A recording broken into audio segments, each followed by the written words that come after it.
La mer est à l'origine de la vie sur Terre. Depuis la nuit des temps, l'homme la regarde en s'émerveillant et vit aussi de ses ressources. Cependant, son équilibre est fragile et menacé par les activités humaines. Les scientifiques ont notamment découvert que les océans s'acidifient.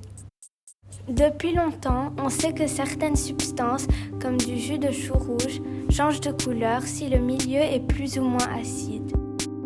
Les scientifiques ont même créé une grandeur appelée pH qui va permettre de mesurer cette acidité. Une solution neutre a un pH de 7. Une solution est acide si son pH est plus petit. Elle est basique si son pH est plus grand. Par exemple, ce jus de citron a un pH de 2,4. Il est bien acide. L'eau de mer a un pH d'environ 8. C'est donc une solution légèrement basique. Quand on souffle dans de l'eau, on s'aperçoit que le pH diminue. L'eau s'acidifie. Un des gaz que l'on expire s'appelle le dioxyde de carbone, appelé souvent par sa formule chimique CO2.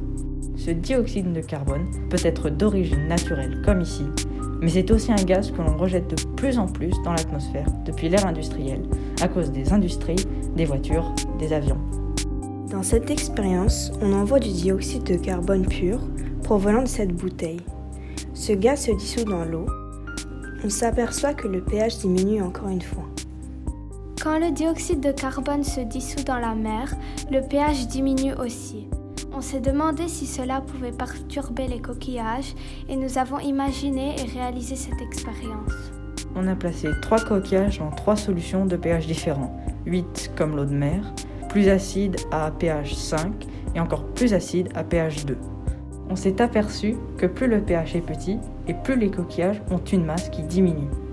Nous avons eu envie d'en savoir plus en demandant l'avis de spécialistes. Gaël et Véronique Le Ségué font leurs recherches en Nouvelle-Calédonie dans l'océan Pacifique. Ils étudient comment s'adaptent certains organismes marins quand leur environnement change de trop. Ils nous ont appris que les êtres vivants mettaient en place en permanence des mécanismes pour maintenir un fonctionnement normal. C'est ce qu'on appelle l'homéostasie. Par exemple, les coraux semblent s'adapter à l'acidification des océans. Cependant, ils blanchissent quand la température de l'eau augmente trop. Pourtant, il ne faut pas qu'ils disparaissent car ils protègent les côtes et sont source de nourriture et d'habitat pour d'autres espèces. On a découvert par contre que les variations de pH ont des effets sur de nombreux animaux, comme les crevettes, les crabes, les homards, surtout quand ils sont jeunes. Problèmes de croissance, plus forte mortalité, etc.